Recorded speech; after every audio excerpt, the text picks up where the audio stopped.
Проект Национальной библиотеки «Всечувашская акция А150» стал победителем конкурса, который проводил Фонд сохранения и изучения родных языков народов Российской Федерации.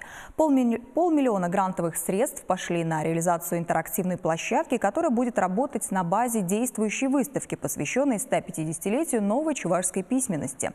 Посетители охотно знакомятся с экспозицией. 10 ноября гостей ждут живые уроки и видеоуроки чувашского языка, презентация документального фильма 150 лет новой чувашской письменности, лекция «Чувашский литеринг» и экскурсия-викторина по выставке.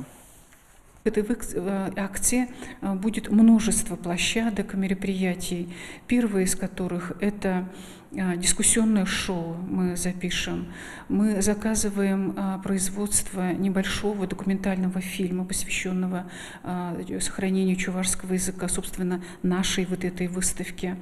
Мы проведем фолк-фестиваль. Мы приглашаем туда молодых исполнителей, которые современными средствами электронной музыки исполняют народную чувашскую песню.